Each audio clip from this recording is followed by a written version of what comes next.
Bonjour à tous. Eh bien, nous nous retrouvons aujourd'hui pour un cycle nouveau de webinaires organisé par l'Association française d'agronomie en lien avec Agrium. Et nous allons vous parler dans ces webinaires d'innovation d'agriculteurs et la façon dont ces innovations font l'objet d'un raisonnement agronomique original. Et je vais laisser Marie-Hélène Geoffroy introduire ce cycle de webinaire. Donc moi, je suis là pour juste vous rappeler les possibilités d'interaction que nous avons entre nous, entre vous qui êtes en situation de participant. Vous avez deux boutons sur lesquels vous pouvez, avec lesquels vous pouvez agir. C'est le bouton chat, fil de discussion ou converser selon les versions de votre plateforme et qui sert essentiellement à donner des informations ou à me faire part de vos soucis techniques, mais en tout cas, ce n'est pas le bouton sur lequel je vous conseille d'utiliser le plus. Je vous conseille plutôt d'utiliser le bouton questions-réponses, puisque toutes vos questions que vous souhaitez poser à Daniel Brémond et à Mathieu Marguerie sont à mettre dans la rubrique questions-réponses. Si vous les mettez dans la rubrique chat, je serai obligé de vous dire, s'il vous plaît, déplacez votre question, parce que selon le nombre de questions, nous avons peur qu'après, il n'y ait pas suffisamment de temps pour pouvoir vérifier à la fois le chat et la rubrique questions-réponses. Voilà, donc je laisse la parole à Marie-Hélène Geoffroy qui va vous présenter à la fois les intervenants et puis le sujet et le programme envisagé dans ces webinaires dont on est le premier aujourd'hui. Marie-Hélène, tu as la parole. Oui, merci Philippe. Donc, je suis Marie-Hélène Geoffroy, agronome à INRAE, à l'UMR Agronomie. Donc, merci à tous de participer à ce premier webinaire sur les innovations des agriculteurs. Donc, je ne sais plus si Philippe l'a dit, mais ces webinaires, cette série de webinaires est proposée à la fois par Agrium, par l'AFA, l'Association française d'agronomie, par le RMT Champs et Territoires Ateliers et par IDEAS, l'initiative pour la conception pour des systèmes alimentaires sains et durables. Donc aujourd'hui, on va parler d'agriculture de conservation des sols en climat méditerranéen. Et pour cela, on a donc invité Daniel Bremond, qui est agriculteur à Oraison dans la vallée de la Durance, dans les Alpes de Haute-Provence, je crois. Et il dialoguera avec Mathieu Marguerie, qui est ingénieur agronome nouvellement recruté à Arvalis. Et donc, nous aurons aussi Christophe Naudin de l'ESA d'Angers qui nous aidera à animer ce webinaire. Donc, notre objectif dans ces webinaires, c'est à la fois de présenter une innovation réussie chez un agriculteur, mise en œuvre chez un agriculteur, mais aussi sans oublier les problèmes en fait, qui restent à résoudre autour de cette innovation. Et puis surtout derrière, d'essayer de décrypter la logique d'action de l'agriculteur qu'il y a derrière cette innovation, c'est-à-dire en fait la relation qu'elle va nous décrire, ses objectifs, les résultats qu'il souhaite obtenir, les observations qu'il fait pour faire évoluer son système, et puis finalement ses critères de satisfaction, et tout cela interprété avec Mathieu, avec des connaissances fonctionnelles en fait sur cette innovation. Donc c'est à travers un dialogue entre Daniel et Mathieu qu'on va tenter de décrypter cette logique d'action. Ensuite, on espère, dans la logique de ces webinaires, on espère pouvoir formaliser cette logique dans l'outil GECO, qui est un outil de gestion de connaissances, un outil web, qui présente des techniques alternatives contribuant à la transition agroécologique. Donc, c'est le premier webinaire de ce type, donc on va tous essuyer les plâtres. Merci d'être avec nous dans le bateau. Et donc, en termes d'organisation, on va d'abord écouter Daniel et Mathieu pendant environ 30 minutes, à travers un dialogue entre deux. Et puis ensuite, on prendra les questions que vous aurez posées dans la partie Q&R, questions-réponses. Donc, n'hésitez pas à les poser au cours de l'exposé, de l'interaction. On les prendra à la suite dans la deuxième demi-heure. Et donc, dernière info, donc, ce webinaire est enregistré, comme ça, on peut l'avoir en replay d'ici quelques jours. Voilà. Donc, je laisse la parole à Daniel et Mathieu, et on vous écoute attentivement. Ça Merci. va, merci Marie-Hélène. Donc Mathieu Marguerite, Daniel Brémond va vous présenter un petit peu par le retour d'expérience beaucoup de Daniel, donc dans une collaboration Arvalis et donc avec Daniel sur l'agriculture de conservation des sols spécifique au climat méditerranéen et des techniques de semi-direct sous couvert végétal vivant. Alors, comment va s'articuler la présentation? Daniel va d'abord vous expliquer un petit peu son histoire, sa trajectoire, comment et pourquoi il en est venu à être dans ce système d'agriculture de conservation des sols. On vous dira évidemment un petit mot du contexte climatique dans lequel ces essais sont réalisés, le contexte climatique méditerranéen. Et puis, donc on se situe, pour ceux qui ne connaissent pas, on se situe en Provence, au-dessus d'Aix-en-Provence, on va dire, vers Manos, pour ceux qui visualisent. On vous présentera le climat tout à l'heure, ne vous inquiétez pas. Et donc, on vous présentera les essais qui sont menés par Daniel Brémond en collaboration avec Arvalis. Et puis, on ira jusqu'à la partie un peu résultat de ces essais, c'est-à-dire au bout de 10 ans de système, qu'est-ce qu'on obtient et quelle est la performance de cet essai. Donc, je vais laisser la parole à Daniel qui va nous présenter un petit peu l'histoire de son exploitation.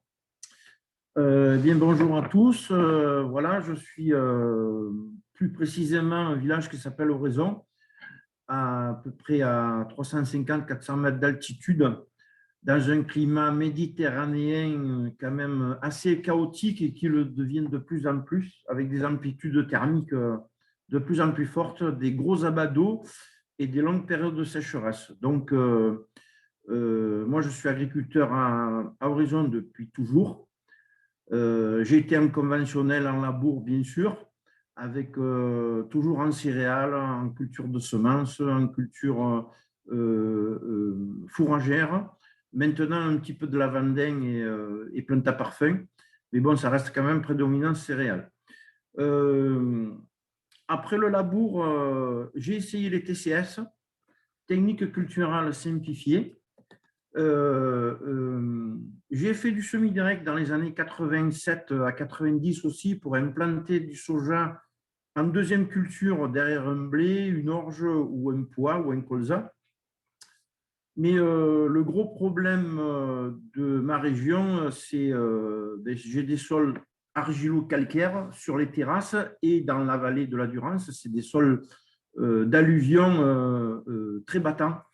Donc, je suis passé au semi-direct sous couvert en grande partie pour cette problématique de sol battant et qui est quand même assez récurrent et qui devient de plus en plus battant au fur et à mesure qu'on travaille les sols et qu'on fait baisser le taux de matière organique dans les sols. Voilà.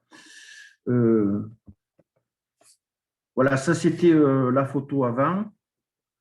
Non, on revient en arrière. Voilà, ça c'est la photo en travail du sol et ça c'est la photo au bout de 10-12 ans de semi-direct. Donc les sols changent, les sols s'améliorent, meilleure porosité, meilleure résilience à la sécheresse et bon, bien sûr les plantes poussent beaucoup plus, beaucoup mieux et c'est surtout une meilleure valorisation de l'eau d'irrigation l'été et ça permet au sol de prendre mieux l'eau que si c'est un travail du sol. Donc, dans les années 2000, je suis passé en technique culturelle simplifiée suite à un voyage en Australie. Je suis allé voir un peu comment ça se passait là-bas et je me suis dit, c'est à peu près le même climat qu'ici. Donc, je vais travailler comme eux. J'avais acheté ce vieux tracteur que j'ai remis en état, des outils assez larges de travail du sol. Donc, je passais plusieurs fois ces outils-là. Donc, ça, c'était du travail superficiel, très superficiel. Dans la journée, on en faisait beaucoup, mais le résultat agronomique n'était pas bon. Donc, voilà. Ensuite, je m'étais fabriqué un semoir pour travailler en TCS, donc travailler rapidement la préparation du sol. Faire des faux semis, parce que c'était la mode de faire des faux semis, et c'est absolument faux, et c'est la vraie cata, quoi. Et donc, j'avais fabriqué un semoir de TCS. Mais bon, tout ça, ça ne fonctionnait pas vraiment, parce que les sols se refermaient très rapidement. Et lorsqu'il y avait les gros abats d'eau de l'automne, principalement, et de l'hiver, mes sols étaient complètement inondés, tout comme mes voisins en labour d'ailleurs. Donc, j'avais redécidé de redécompacter. Donc, je m'étais fait un train d'outils qui permettait de redécompacter, retravailler le sol en profondeur. Après, j'avais acheté une herse rotative et un semoir. Mais bon, là, je me suis très vite aperçu que ben là, je revenais en arrière, trop de carburant, trop de temps passé, mauvais résultats agronomiques et le TCS ne m'a rien apporté vraiment de positif, quoi, mis à part pas mal d'embêtements. C'était au moment aussi où on faisait pas mal de monoculture de blé dur avec très peu de rotation. Et bien, c'était la prédominance régras, mauvaises herbes, c'était devenu quand même de plus en plus impossible. Donc, suite à des articles, suite à Internet, suite à pas mal de choses, j'ai acheté un semoir d'occasion en Angleterre. Ça, c'était le jour où le semoir est arrivé d'Angleterre. La décision s'est prise très rapidement. Donc, vente de matériel de travail du sol. Ça a été la première chose que j'ai vendue, c'était la charrue. Ça évite pas mal de faire des bêtises. Quand on n'a plus la charrue, ben on cherche les moyens agronomiques de réparer nos sols plutôt que la façon mécanique. Voilà. Donc, vente du gros tracteur aussi, vente de la charrue, vente du gros tracteur. Voilà, ça, c'était le premier couvert en moutarde. Parce qu'on a eu d'un côté un inconvénient et d'un côté la chance du puits de captage de l'eau de la commune qui était passé Grenelle à l'époque et on devait baisser les nitrates dans l'eau. Donc, on nous avait conseillé, plutôt obligé à faire des sipans. Mais bon, on s'est très vite aperçu que les sipans en moutarde, ça n'avait rien d'agronomique. Donc, on a essayé autre chose. Là, ça a été un de mes premiers couverts en TCS. Donc, on voit bien, couvert d'été en TCS, on voit bien la battance du sol suite aux irrigations pour faire lever le couvert. Donc, ça, il n'y avait pas de résultat, vraiment de résultats conséquents avec cette technique de couvert en TCS. Voilà. Donc, il y a eu une réintroduction d'une rotation cohérente, graminées, légumineuses, etc. Ça, c'était suite au passage en semi-direct. Ça a été mon premier semis de couvert en semi-direct, précédent Févrole. Ça a été mon premier semis de blé dans le même couvert en octobre.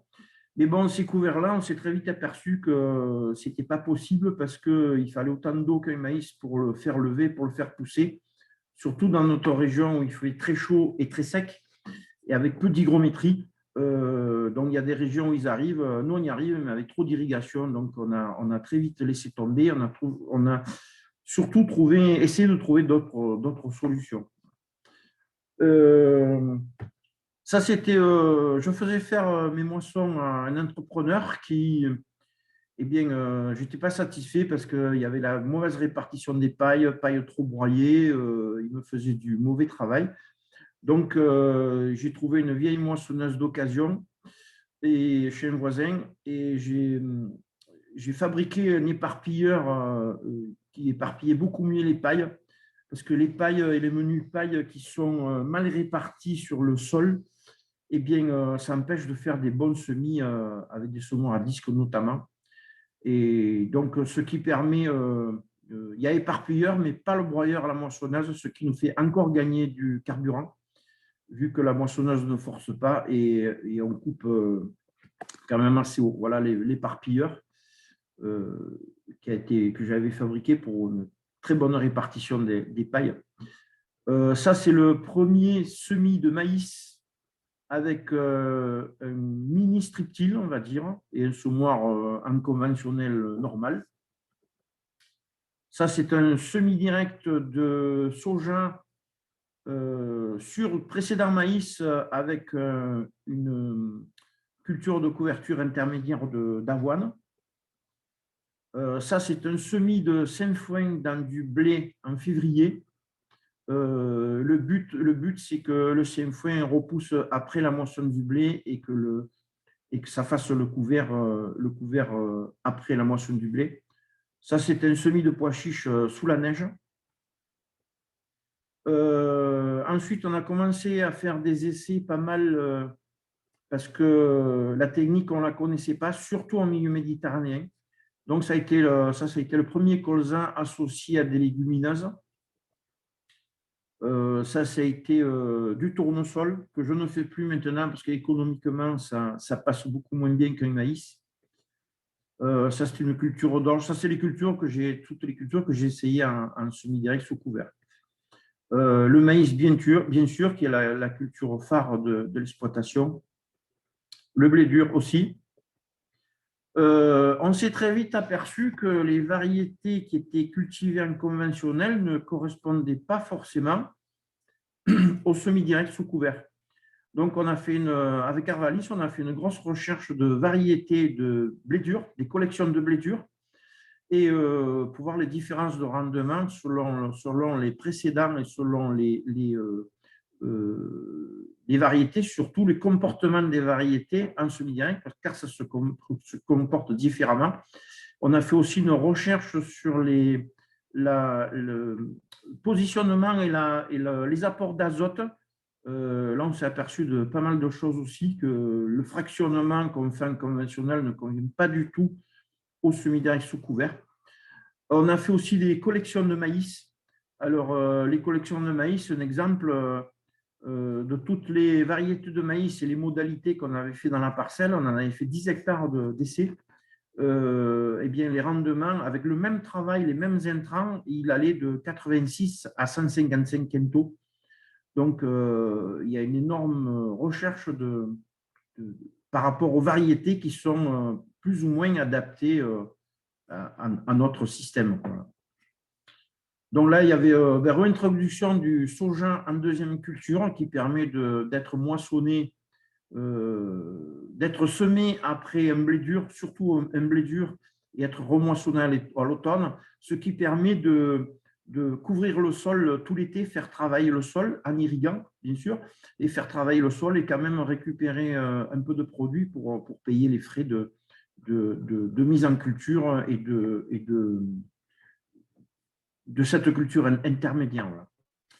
Là, je vais pas mal vous parler de sainfoin parce que c'est une plante qui, les années où il y a eu la jachère, au lieu de faire des jachères nues, eh bien, je l'avais implanté en sainfoin. Et ces jachères, au bout de 2-3 ans que je cassais mon sainfoin, il venait des belles cultures derrière, comparé à mes voisins qui faisaient de la jachère nue.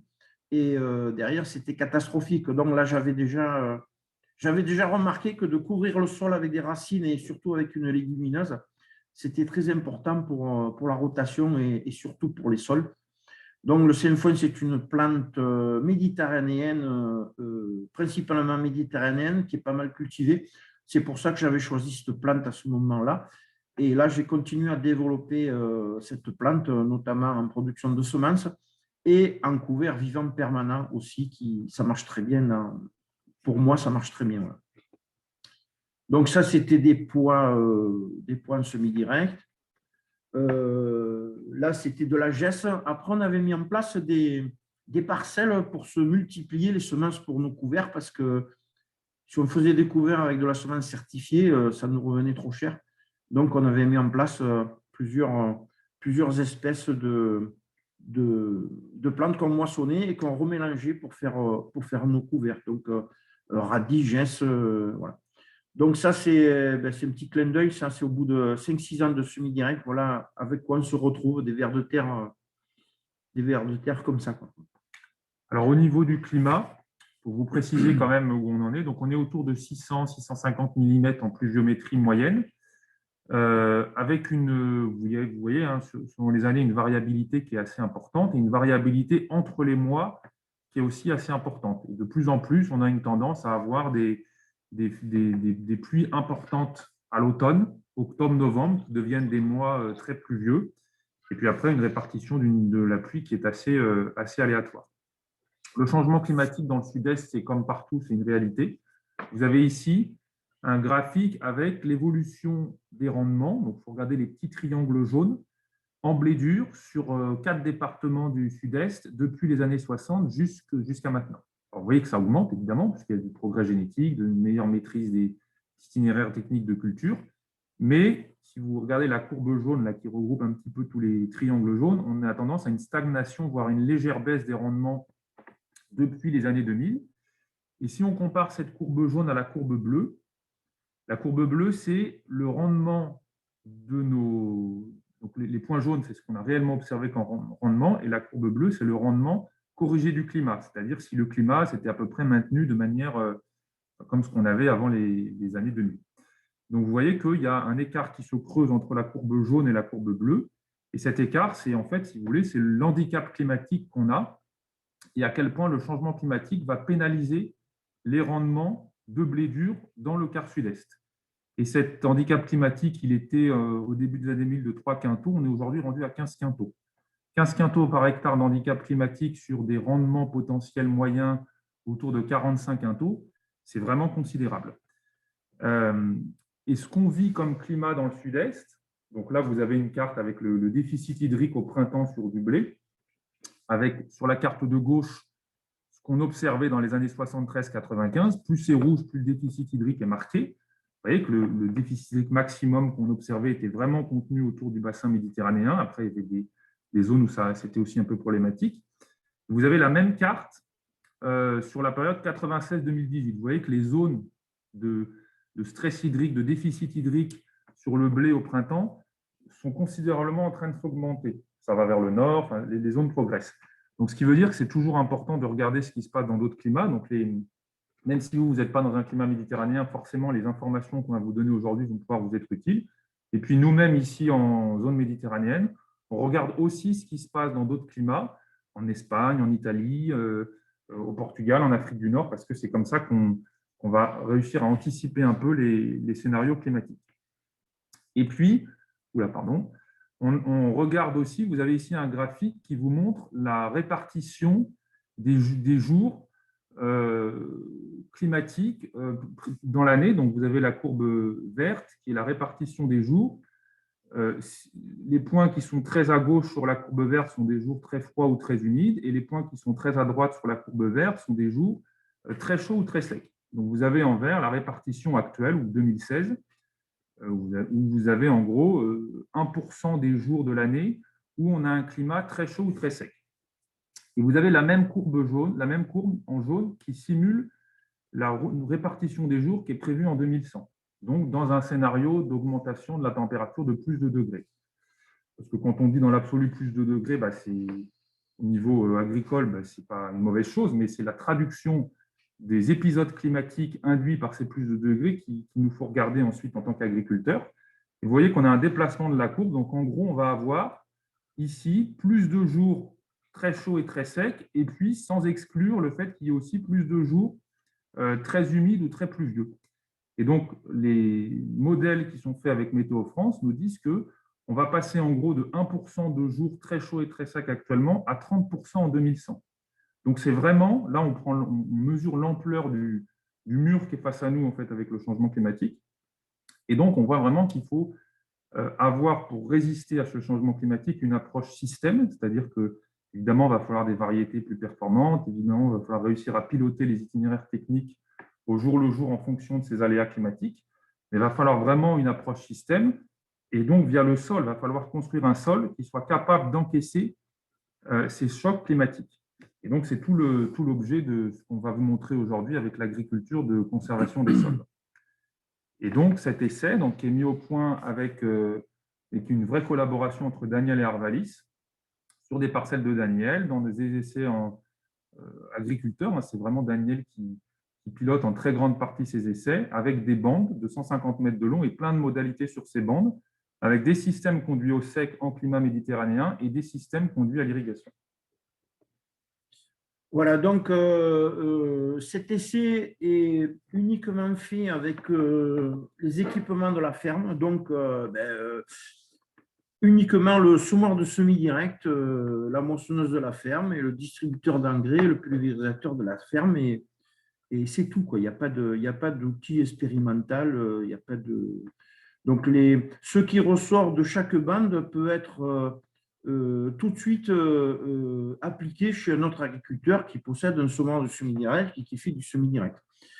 Donc, vu le manque de références qu'on avait dans le milieu méditerranéen, avec le prédécesseur de Mathieu, Stéphane Jezequel, on a mis en place cet essai et on a voulu que ça soit fait chez un agriculteur avec le matériel de l'agriculteur et les sols qui étaient quand même déjà prêts, avec quand même un recul en non-labour, puis en semi-direct, pour que ça fonctionne, pour essayer quand même de gagner le maximum de temps. Donc, sur cette plateforme, on étudie les rotations, les cultures qu'on peut faire, qu'on ne peut pas faire. On a beaucoup étudié les couverts morts, ça veut dire les couverts avec des plantes annuelles qu'on va semer toutes les années. Et en ce moment, on est quand même plus axé sur les couverts vivants permanents et des couverts qu'on va semer dans la culture, qu'on va moissonner la culture. Et ce couvert va reprendre le dessus le jour où il pleut, le jour où les conditions sont bonnes, et on cherche des couverts qui poussent rapidement pour couvrir le sol et apporter les différents éléments qu'on a besoin dans le sol pour la culture. Donc voilà, cette photo, c'est en novembre 2016, je crois, après 140 mm de pluie. Donc, rien de trop anormal, quoi. C'est bon, le temps, il est maussade, mais on voit que c'est humide, mais rien de tout à fait normal. Donc, je me tourne, je prends la photo de l'autre côté du chemin chez mon voisin qui venait de travailler le sol. Voilà ce qui se passe.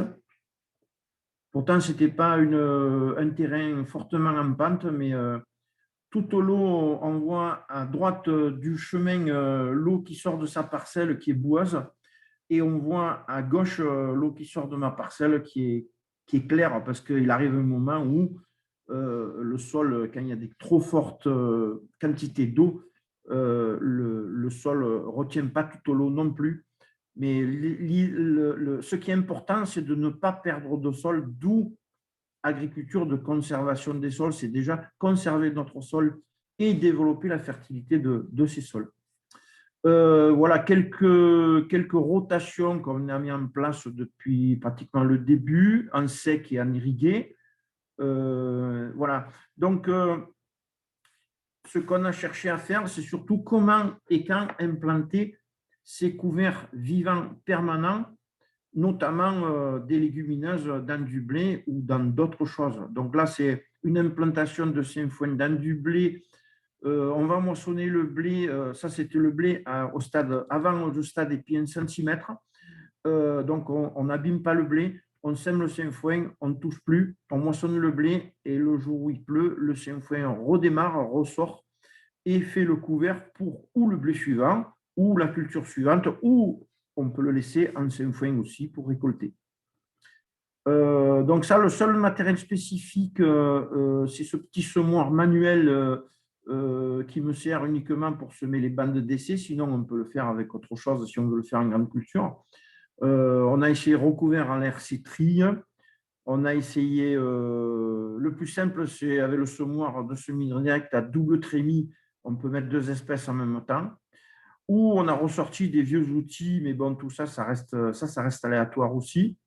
Semis à la volée aussi, ça, on avait essayé de semer du blé dans du soja avant défoliation. Mais le problème de la région, ça marche bien dans certaines régions et certains d'autres continents.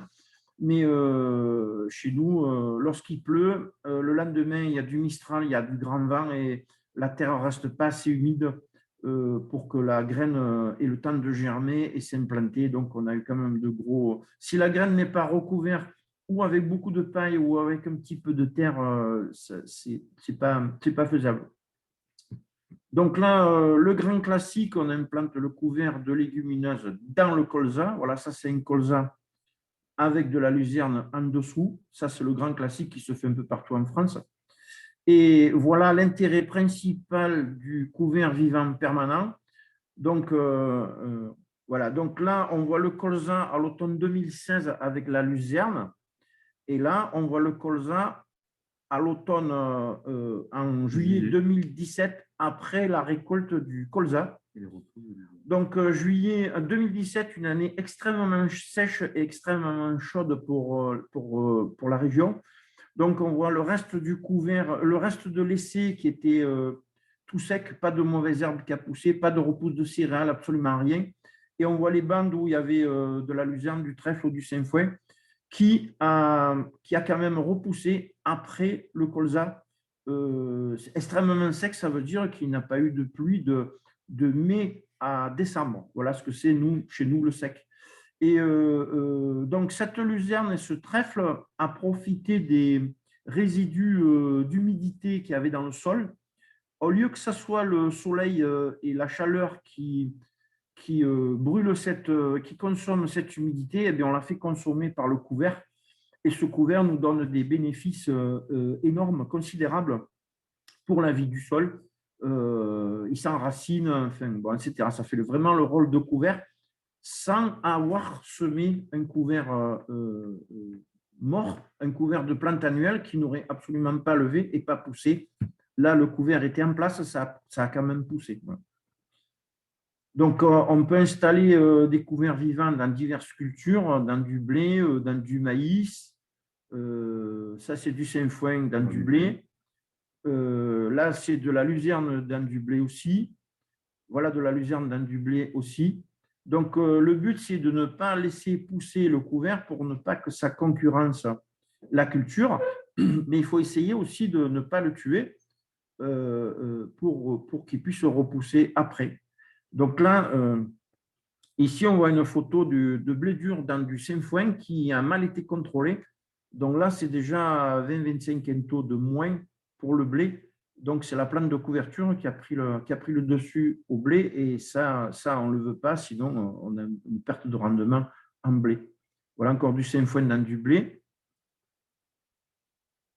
Voilà. Bon, après, il faut aussi être capable de contrôler les adventices dans le blé tout en ayant le couvert. Donc, on va utiliser des herbicides de blé homologués blé pour calmer le couvert, mais aussi pour désherber la culture. Donc, on va passer beaucoup plus tôt avec des plus petites doses pour essayer de tuer la mauvaise herbe très tôt pour pouvoir utiliser des petites doses. Et ces petites doses vont aussi calmer le couvert vivant qui se trouve dans la culture.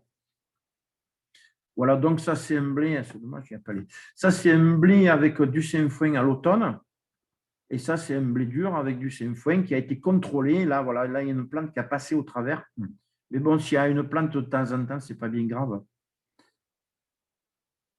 Donc ça c'était aussi on fait aussi des essais sur maïs à l'irrigation, avec toujours pareil installation de couvert permanent du maïs. Donc ça, c'est du sainfoin qui a été semé en février et le maïs a été semé fin mars. Et ce sainfoin, donc, il a été semé un peu plus tôt pour qu'il se développe avant le semis du maïs. Et ensuite, il a été contrôlé par des toutes petites doses d'herbicide de maïs. Et ce sainfoin, ça, c'était en mai 2020. Et ce sainfoin, j'ai moissonné le maïs, le sainfoin a repoussé. Et là, aujourd'hui, il y a le sainfoin qui couvre le sol. Donc, mon maïs m'a apporté du grain, m'a apporté du carbone qui a été restitué au sol. Et le sainfoin est là pour aider à digérer le carbone par le sol. Voilà. Donc, installation... donc, on a vu que pour installer la luzerne ou du sainfoin dans du colza, ce n'était pas très possible parce que le climat changeait. On avait des mois d'août et septembre de plus en plus secs. Donc, on a essayé d'autres créneaux. Suite à des voyages d'études, suite à des missions au Maroc et en Tunisie, sur l'agriculture de conservation aussi, donc qui m'a apporté quand même pas mal de vision d'un climat encore plus sec que le mien. Donc, ça, c'était dans des missions, au cours des missions, démonstration de semi-direct. Et en décembre 2016, il y avait une très, très forte sécheresse au Maroc et il n'y avait pas eu d'eau au moins jusqu'en décembre. Donc, c'était un peu comme chez moi. Et donc, comme on ne pouvait rien voir comme culture, eh bien, on avait fait des trous, des profils culturaux et on s'est aperçu de pas mal de choses. Donc, on a trouvé des mottes d'argile complètement pétrifiées par la sécheresse. Et ensuite, on a trouvé des racines de plantes de mauvaises herbes. Et on a vu que les racines de plantes décompactaient bien le sol. Et avec les racines, le système racinaire travaillait le sol. Donc, on voit bien ici une racine de kénopode qui a bien travaillé le sol. Et on voit dessous, au milieu de ces racines-là et dessous ces racines-là, au bout de 5-6 mois de sécheresse à très forte chaleur, on a encore trouvé de l'argile humide qu'on pouvait faire une boule avec la main. Et donc, ça veut dire que là où les racines de plantes ont travaillé le sol, ont décompacté le sol, ça a augmenté la réserve hydrique et ça a permis à garder de l'eau, alors qu'à côté, là où l'argile était pétrifiée, l'eau n'avait absolument pas pénétré et était passée tout autour sans humecter le sol. Donc là, même dans des climats très méditerranéens, très secs, on peut trouver quand même des plantes pour faire des couverts et pour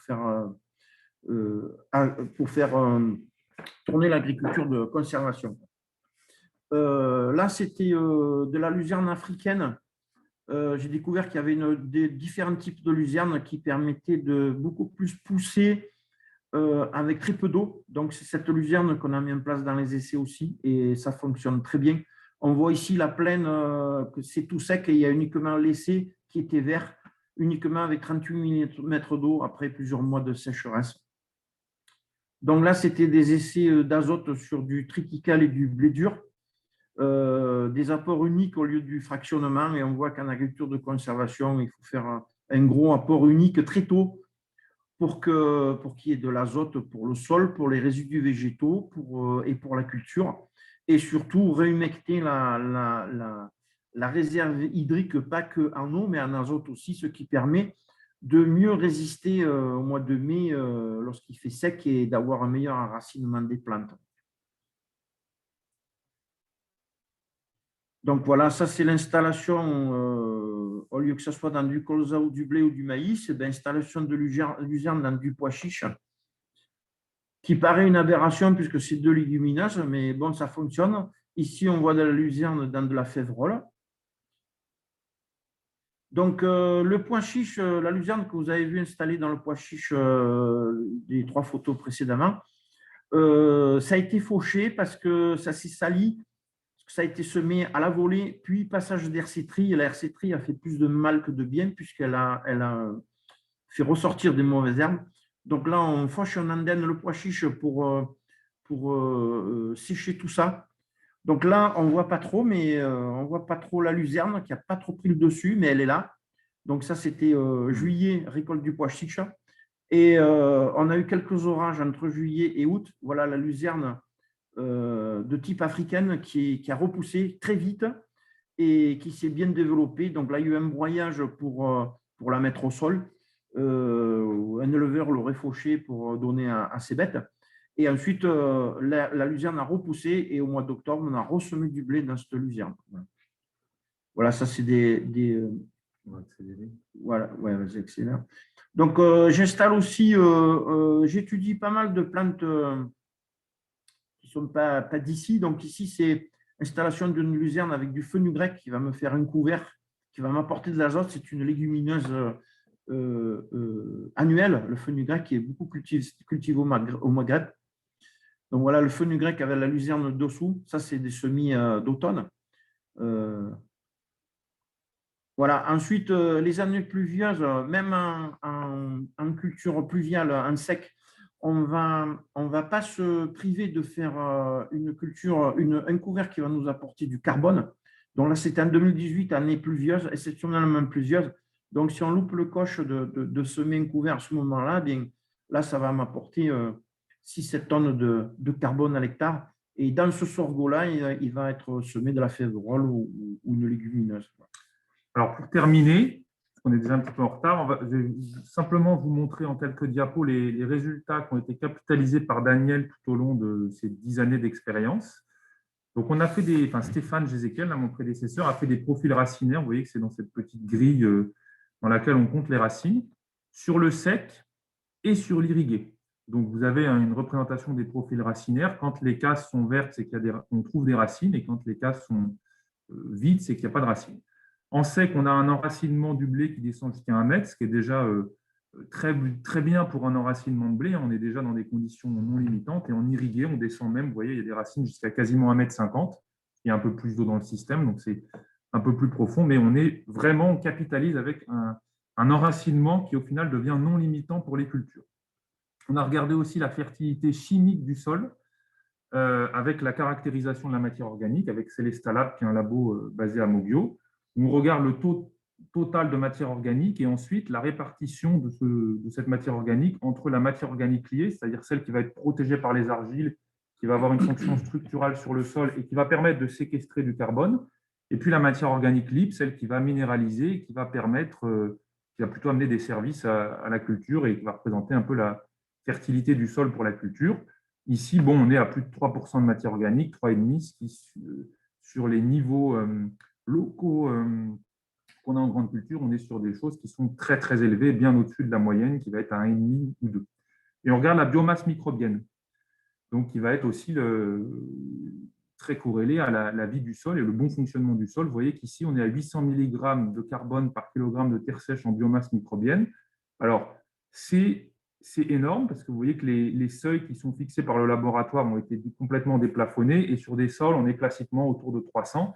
Donc là, ça va être une biomasse microbienne qui va aussi nous apporter tout de suite beaucoup de services agronomiques sur les sols. On peut mesurer aussi la fourniture annuelle d'azote grâce au sol. Vous voyez, on est autour de 140 unités d'azote fournies par le sol, c'est-à-dire à peu près les niveaux de fertilisation sur certaines céréales. Ça ne veut pas dire qu'on ne va pas fertiliser les céréales, parce que tout cet azote du sol, comme Daniel vous l'a expliqué, on est plutôt sur des nouvelles manières de fertiliser les céréales avec des apports massifs en sortie d'hiver et pas de fractionnement d'azote, parce que si on fractionne l'azote, il y en a une grosse partie qui va être justement récupérée par la vie du sol et qui ne va pas nourrir la culture, mais on observe quand même des niveaux intéressants de fertilité du sol et de fourniture du sol. Voilà. Et on a regardé l'évolution de la matière organique, donc avec des analyses entre 2015 et 2020. Vous avez toutes les bandes de l'essai, et puis regroupées dans un carré, ce sont les mêmes bandes. Vous voyez qu'en gros, en 5 ans, on est passé de 1,5-2% de matière organique à 2,5-3%. Donc, on a gagné 0,4 points de matière organique en 5 ans. Donc, c'est des niveaux importants d'évolution des seuils de matière organique. Pareil pour la biomasse microbienne qui a augmenté de 20%, avec une biomasse microbienne un peu plus importante en irrigué qu'en sec d'ailleurs. Et puis, pareil aussi sur la capacité du sol à fournir de l'azote. Tous ces résultats, ils vont être intégrés dans l'outil. Il y a un outil d'Arvalis sur le choix des couverts. Ils vont être intégrés pour intégrer dans l'outil justement les couverts permanents et le comportement des couverts permanents avec les différentes cultures en fonction de est-ce que c'est facile à détruire, à implanter, est-ce que ça s'associe facilement. Et donc, on regarde, on objective les performances des différentes bandes chez Daniel avec des méthodes de diagnostic au champ, où on compare le rendement mesuré au rendement potentiel de l'année, qui est le rendement qu'on aurait dû faire s'il n'y avait pas d'autres facteurs limitants du rendement à part le climat. Et vous voyez, donc, on a tout un tas d'indicateurs, notamment la nutrition azotée, qui, dans nos systèmes-là, est très, très bonne. Plus c'est vert, plus le niveau de nutrition azotée est bon. Donc, on est dans ces systèmes-là, on est sur des bons niveaux de fertilisation, de nutrition azotée. Et puis, surtout, on atteint nos potentiels de rendement de l'année. Donc, en conservation des sols, c'est tout à fait capable de faire aussi bien, vous voyez qu'on est des fois même au-dessus du potentiel de l'année qu'en conduite tout à fait classique, une fois que le système est maîtrisé, bien entendu. Voilà, et puis aujourd'hui, on complète les mesures avec des nouveaux systèmes d'acquisition de données comme de l'imagerie dans les parcelles. Pour conclure, ce qu'on peut retenir de l'essai, c'est qu'on est en train, grâce au travail de Daniel, de mesurer vraiment tous les bénéfices agronomiques de ce système d'agriculture de conservation des sols en climat méditerranéen, sur le fonctionnement du sol, sur l'érosion, sur la tolérance aux à-coups climatiques, qui est une préoccupation qui émerge de plus en plus. Évidemment, avoir des rotations équilibrées. Et puis, ce qu'on peut retenir de ce que Daniel vient de nous dire, c'est être réactif, c'est-à-dire saisir tous les créneaux d'implantation possibles des légumineuses pérennes ou même de couverts annuels pour essayer de garantir une couverture permanente du du sol. Voilà en gros, et donc on continue de prolonger tout ce travail au niveau de partenaires européens dans un projet qui s'appelle CAMA, qui est financé par l'Europe, où là l'idée c'est de continuer à acquérir des références sur l'agriculture de conservation des sols spécifiquement en conditions méditerranéennes. Vous voyez un petit peu pas mal de pays autour de l'arc méditerranéen, et d'aller diagnostiquer directement dans le champ des agriculteurs avec des méthodes appropriées les performances de ces systèmes-là pour faire s'échanger les agriculteurs entre eux et avec des climats qui sont différents, mais avec des préoccupations qui sont communes. Voilà, et on est disposé pour les questions désormais. Super, ben merci beaucoup Daniel et Mathieu pour vraiment cet exposé très intéressant. Alors, il y a des questions, donc comme on a un petit quart d'heure, voilà, je vous demande d'essayer d'y répondre sans prendre trop de temps. Donc là, je prends la première. Comment est géré le sainfoin après 3 ans? Est-ce qu'il y a des problèmes de ressemis? Si jamais il monte à graines, comment vous gérez ça? Daniel? Oui, il monte à graines puisqu'on récolte la graine de sainfoin. Généralement, j'installe un sainfoin en août mélangé avec du sorgho. Donc, j'irrigue pour le faire lever et j'installe ce sainfoin mélangé au sorgho, ce qui va me faire un apport de carbone avec le sorgho, l'embroyage à l'automne. Et ensuite, je vais le laisser 2 ans en culture de sainfoin pour la graine, pour la semence. Entre ces 2 ans, j'installe un couvert dans mon sainfoin en semi-direct, donc je ne l'abîme pas parce que je sème en semi-direct, d'avoine de printemps pour apporter encore du carbone pour mon sainfoin d'après. Ensuite, derrière mes 2 ans de sainfoin, je vais semer soit du blé dur à l'automne, soit un maïs au printemps. Et dans le cas où je sème mon maïs au printemps, je vais rajouter vesse, avoine, féverole et pois fourragers pour compléter encore, faire de la biomasse pour mon maïs avant. Donc, dans ce cas-là, on essaye qu'il n'y ait pas de sainfoin pour casser la rotation en sainfoin pour pouvoir refaire du sainfoin les années suivantes. Lorsqu'on veut le mettre en couvert permanent, on va le gérer avec des demi-doses ou des quarts de dose dans le blé, surtout dans le blé avec les herbicides de maïs, et on arrive très bien à le gérer. Parfois, ça nous oblige là, par exemple, j'en ai désherbé une bande hier pour le calmer avant qu'il redémarre, pour ne pas qu'il gêne le blé lorsque le blé il est avant et puis 1 centimètre. Dans le maïs, c'est encore moins compliqué parce qu'on a quand même une grande panoplie d'herbicides de maïs et on peut arriver avec des très petites doses en faisant des petits mélanges d'herbicides, arriver à gérer le sainfoin aussi. Le but est de garder le sainfoin vivant le maximum de temps dans le maïs, qui ensuite, lorsque le maïs va grandir et on va l'irriguer, on va y mettre l'azote au maïs, bien le sainfoin ne va pas supporter la concurrence et va rester dessous ou même mourir parfois selon les années. Voilà. Ok. J'ai une autre question, justement. Est-ce que finalement vous utilisez beaucoup de couverts et on voit qu'au printemps, il va y avoir ces associations? Et comme vous nous avez dit que vous étiez dans un climat sec au printemps, est-ce qu'il n'y a pas concurrence pour l'eau au printemps, les années où il pleut très très peu, justement, pendant cette période? Eh bien justement, il faut quasiment anéantir le couvert pour qu'il ne concurrence pas du tout l'eau. Par contre, le couvert, il a travaillé le sol et il a permis à une meilleure pénétration d'eau dans le sol à l'automne et en hiver, ce qui va nous augmenter la réserve hydrique. Mais ce couvert de luzerne de sainfoin dans le blé, il faut qu'il soit quasiment inexistant là en ce moment. Quoi. Voilà. Ensuite, une fois que le blé il aura monté à épi, qui sera prêt à être mûr, même à la limite, si le couvert reprend un peu, s'il y a quelques orages en juin ou en mai, ce n'est pas vraiment très gênant. Voilà. D'accord.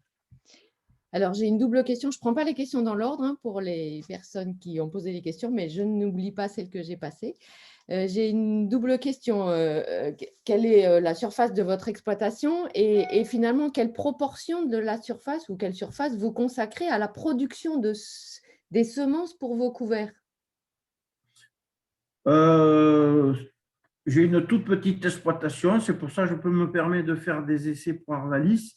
Je fais aussi de la prestation de services de semis direct et je suis d'autres exploitations aussi, là où je vais semer, je les suis techniquement pour qu'ils essayent de réussir un maximum. La proportion des semences, ben, c'est assez variable. Ben, quand j'ai plus d'une espèce, j'en fais un petit peu plus. On va dire, allez, je ne sais pas, c'est… allez, on va, 1 hectare et demi de proportion pour faire mes couverts. Quoi, voilà. Après, on s'échange des semences entre nous. Si par exemple, moi un jour, je fais de la févrole, quelqu'un d'autre aura fait des foins ou de l'avoine ou vice-versa, et on arrive à s'échanger pas mal de semences. Et après, on en achète aussi des trucs en conso pour baisser les coûts des couverts. Voilà. D'accord. Alors, j'ai une autre question toujours sur les couverts, parce que vous nous avez montré un panel de couverts vraiment large. C'est ce qui est le plus important, les couverts. Ouais. Quels sont pour vous les avantages et inconvénients de la luzerne par rapport au sainfoin en couvert vivant? L'inconvénient et l'avantage du sainfoin, c'est que l'avantage, il va être beaucoup plus résistant aux herbicides que la luzerne. Donc, en cas de plus grosse infestation d'adventices, on va pouvoir taper plus fort pour tuer les adventices, plus fort que la luzerne. Et il est aussi beaucoup plus concurrentiel que la luzerne, le sainfoin. C'est une plante méditerranéenne qui va démarrer vitesse grand V. Il pleut, il fait chaud, hop, ça prend le dessus tout de suite. Alors que la luzerne va mettre beaucoup plus de temps. Elle est beaucoup moins concurrentielle à la luzerne que le sainfoin, mais beaucoup plus sensible aux herbicides aussi. D'accord. Et je recherche surtout faire des couverts en luzerne pour casser justement la rotation du sainfoin qui est sur mon exploitation en production de semences. Ouais. D'accord. Du coup, je rajoute voilà, une question. Là, vous parlez d'herbicides. Quel a été l'impact finalement de ces nouvelles techniques que vous avez mises en place petit à petit sur votre exploitation sur l'usage des produits phytosanitaires? Est-ce qu'aujourd'hui, vous utilisez plus, moins d'herbicides en particulier qu'avant? Parfois pas du tout, et on en est, je ne sais pas, peut-être à 50% par rapport à un conventionnel. Oui, en fait, on a comparé justement chez Daniel dans l'essai l'indice de fréquence de traitement qu'il y avait, donc herbicide et hors herbicide par rapport à ce qui se fait régionalement, et on est un peu en dessous de ce qui se fait régionalement alors qu'on a une pression régrat importante. Et puis très peu de fongicides aussi sur les essais. C'est pratiquement 0 insecticide et un fongicide vraiment en conditions très sensibles à la FUSA pour le blé. Mais sinon, traitement septo, odium, tout ça a disparu. On n'a plus de maladie. D'accord. Et vous utilisez des méthodes de destruction mécanique. J'ai vu que tout à l'heure, vous montriez du broyage. Est-ce que c'est exceptionnel ou est-ce que vous avez plus de fréquence d'utilisation de… Non, c'est exceptionnel. C'est exceptionnel. Hein. Donc, c'est principalement… Non, là, c'est parce que on broie, par exemple, la luzerne, on la broie pour la mettre au sol et puis pour la faire repousser, pour la faire redémarrer. Ou un sorgho, par exemple, l'été, on va semer un sorgho, quand il fait 70-80 cm de haut, on va le broyer pour le refaire redémarrer et pour remettre au sol. On pourrait faucher, on pourrait broyer, mais il n'y a aucun outil de destruction mécanique de travail du sol. Le travail du sol est complètement proscrit depuis plus de 10 ans sur mon exploitation. Okay. S'il y a travail du sol, on empêche la vie du sol de se développer. Oui, ça marche. Du coup, dans votre essai, il n'y a pas de bande en travail du sol. C'est une des questions qui est posée là. Non. Okay. On a choisi de pousser le système semi-direct sous couvert. Et les comparaisons, on les a depuis X années et on est au-delà de ces comparaisons, travail du sol, labour, non labour, travail du sol, semi-direct. Donc ça, on a absolument pas voulu ça, quoi. D'accord.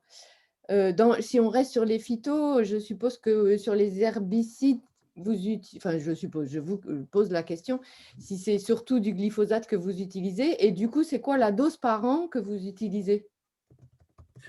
Oui, j'utilise du glyphosate. Les doses sont très, très variables, quoi. Ça peut partir de 0,5, 0,6 litres hectare à 2 litres, 2 litres demi, mais jamais, exceptionnellement, jamais plus, quoi. Voilà. D'accord. Alors, j'ai une Selon question. les parcelles, donc ça fait des moyennes très petites, quoi. D'accord, d'accord. J'ai une question un peu plus globale. Finalement, cette démarche que vous nous avez présentée, j'ai une question qui est double. Est-ce que vous avez fait cette démarche seule ou en groupe avec d'autres agriculteurs? Et puis, il y a une autre question dans l'autre sens, c'est-à-dire aujourd'hui, finalement, toute votre expérience que vous êtes capable de bien expliquer là, est-ce qu'il y a des agriculteurs qui viennent, qui vous imitent, qui viennent chercher de l'info, de la connaissance chez vous? Oui, au départ, je pense avoir été un petit peu moteur là-dedans et on a fait ça en groupe.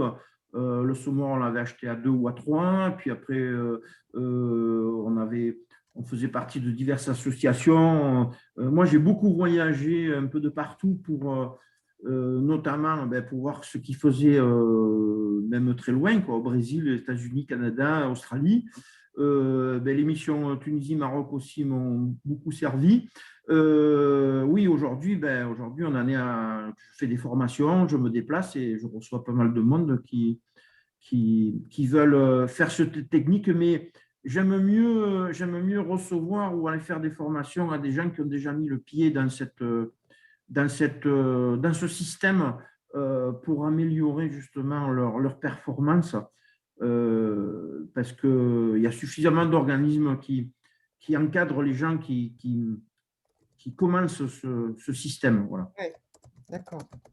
Ce qu'on a choisi, c'est beaucoup plus de pousser la technique et pousser le système plutôt que de vulgariser le système. Oui, ok. J'ai encore une question. Finalement, quand vous dites j'utilise une petite dose, on a l'impression que vous savez tout. Là, je mets une petite dose, là, j'en mets une plus grosse, là, je vais faire telle espèce, etc. Est-ce que dans votre essai, vous croisez en fait des bandes, par exemple, des bandes couvertes avec différents herbicides ou différentes doses pour mettre au point finalement vos techniques progressivement? Si, ça, on l'a fait il y a longtemps, oui. Oui, donc là, on sait déjà à peu près. Et puis, mais en fait, il y a une énorme chose, c'est il faut arriver à passer d'exploitant agricole à cultivateur.